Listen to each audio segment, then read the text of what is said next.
In the heart of Tshiniama village, where the dust remembers ancient footsteps and the air hums with unseen life, lived a woman named Munami.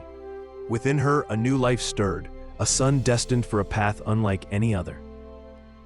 But the spiritual realm felt this coming light. Spirits that had long held Munami's family, bound in shadows, stirred with malice. They sought to extinguish this spark before it could even ignite. One day, under the watchful sun, Munami walked to the river with her friends. The water flowed, indifferent to the brewing storm. As they turned homeward, a spirit of discord, sharp and sudden, pierced their peace. An argument erupted, fierce and unnatural. All the women turned on Munami, their voices sharp, their hands raised. She was beaten, left broken by the path, her lifeblood staining the earth. By a grace beyond understanding, Munami survived, but the trauma, the violence, precipitated the arrival of her son. He was born into the world amidst the echoes of that brutal attack. They named him Batu. It was a name uncommon in their lineage, yet it spoke volumes. It was a name that symbolized the hard, unyielding stone of the event that preceded his birth. Batu arrived with a fever, a fire in his small body that mirrored the spiritual heat of the battle he had already survived. His mother, Munami, and his father, Easy, watched over him, their hearts heavy with worry. Days bled into nights, and then, as if by a miracle, the fever broke. The child recovered, a testament to the resilience woven into his very being. But the battle, though quieted for a moment, was far from over. From his earliest years, Batu was different. He possessed a mind that danced with numbers and the mysteries of the universe, showing a remarkable gift for mathematics and physics. His creativity flowed like a river through music. He could coax melodies from multiple instruments, his hands finding harmony where others found only wood and strings. He was a child of light, and the shadows resented it. The witches, the agents of the spirits of bondage, did not cease their attacks. They lurked in the unseen, seeking entry, seeking weakness. But Munami knew the nature of the war she was fighting. She became a sentinel in the night. While others slept, she kept vigil, a silent warrior protecting her children. She would light her pipe, letting the thick smoke curl and fill the small house. People whispered that evil spirits detested smoke, that it choked their dark breath. Munami used this ancient wisdom, a shield of vapor against the unseen enemy, night after night. Through her tireless watch, her children grew. They reached adulthood, their spirits nurtured, their bodies strong. The time came for them to leave the protective circle of the village. Batu and his older brother Bela journeyed to Canaan, the nearest big city, seeking higher education, seeking the future their mother had fought so hard to preserve. They found a place to live, a new chapter beginning. One day, two figures arrived at their door in the city. It was their maternal uncles Batu and Bualu come to visit. Their arrival seemed like a simple family connection, a link to home.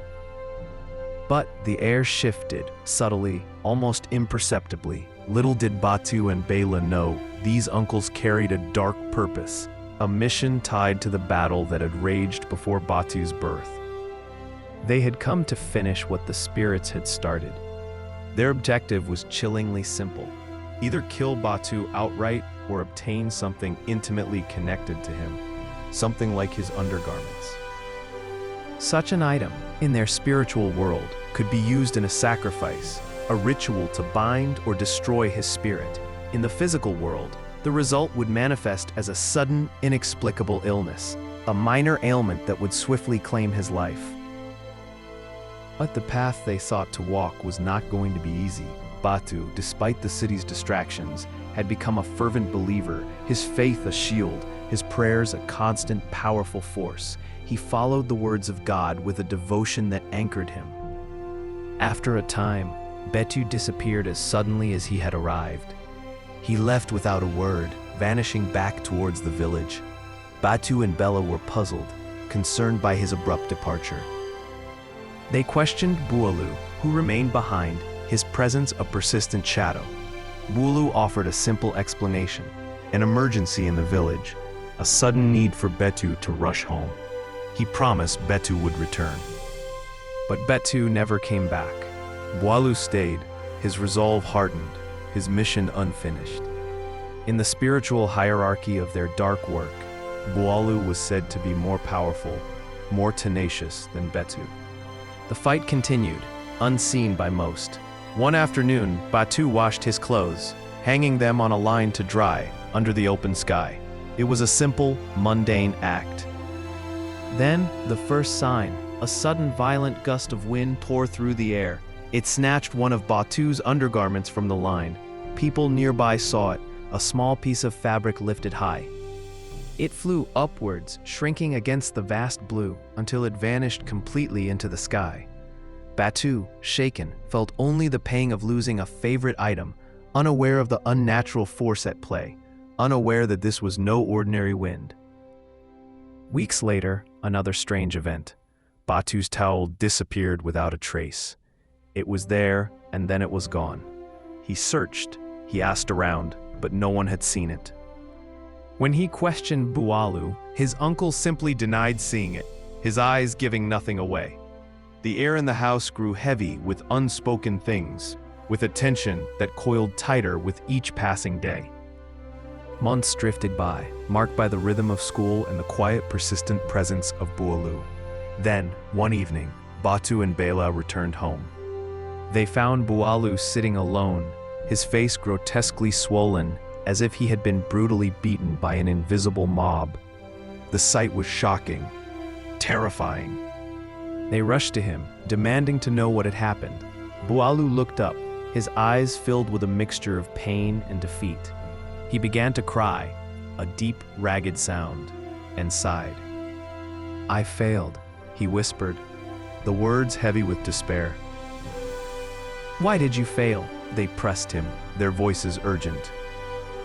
Bulu took a deep breath, the swelling on his face making the action painful. He knew the time for secrets was over. He had a confession to make, a truth that would shatter their understanding of the world. He began to speak, detailing the true reason for their visit. The mission, he explained, was given to him and Batu by the spirits that held their family captive. It was a mission of destruction. Their goal was either to kill Batu directly or to obtain something personal, something like his undergarments, to use in a spiritual attack. Such an attack, he reiterated, would manifest as a physical illness, leading to death. "Your birth," Bulu said, looking at Batu, his voice raspy, "was not supposed to happen. You carried too much light. We saw that you have a bright future, a destiny that threatens the hold the spirits have on this family, on its poverty, on its struggles." He revealed the nightly attempts. "Every night when you thought we were just sitting there, Batu and I were praying, yes, but not for you. We were trying to strangle you, to end it before it began." But every attempt, he confessed, had failed. "Your body," he said, his voice filled with awe and fear, "would transform. It became like a bowl of fire, and we could not reach you. The heat, the light, it burned us spiritually." After multiple failed attempts, after suffering spiritual blows, Batu could not bear it any longer. It became too much for him, Bulu explained. He decided to leave, to abandon the mission. "But I stayed," Bulu admitted, his voice hardening with a touch of defiance that still lingered. "I stayed to continue the fight." He confessed to the strange events. "The underwear that flew away," he said, "that was my doing. The towel that disappeared, that was also my action. I needed those things, those connections to your intimate world, to find a way to destroy you." Yet, even with these personal items, they could not harm him. "Despite having your belongings," Bulu said, his voice filled with grudging respect, "we still could not hurt you. Or prayers, Batu, they were too powerful. They created a shield we could not penetrate." Then he spoke of the previous night, the night that led to his current state. "Last night," he recounted, "I wanted to end it all.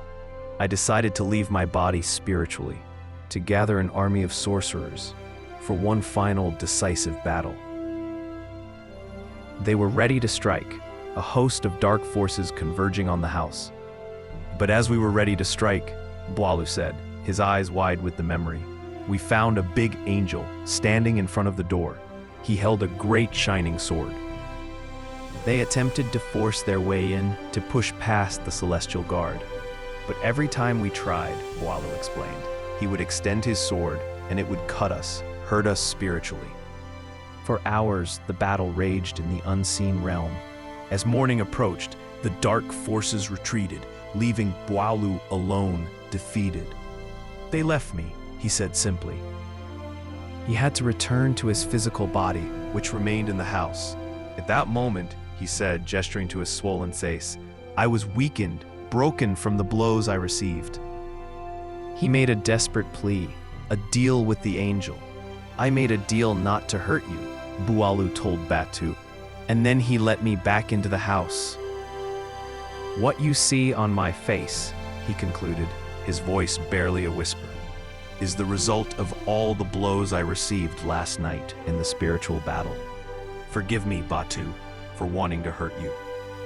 Bela, the older brother, known for his short temper, was furious. He surged forward, ready to unleash his own physical retribution on Bwalu. But Batu stepped between them.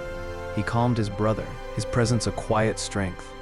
He looked Bwalu directly in the eye, seeing not just the defeated man, but the spiritual chains that had bound him. You are forgiven, Batu said, his voice clear and steady. Now, go back to the village, and never return. Bwalu, humbled and broken, left the house. He journeyed back towards Tshiniama, carrying his defeat and his confession. A few days later, the swelling on Bwalu's face worsened. It turned into a terrible infection, a physical manifestation of the spiritual wounds he had sustained. He died shortly after returning to the village. Before his death, it is said Bwalu uttered a final curse, not against Batu, but against anyone else who would dare attempt to harm him. And with his passing, the intense spiritual battle that had shadowed Batu's life finally ceased. Batu, the child of light who had been fought over before his birth, went on to fulfill the promise the spirits had feared. He became one of the world's leading scientists, his mind illuminating the mysteries of the universe, his life a testament to faith, resilience, and the power of a light that could not be extinguished.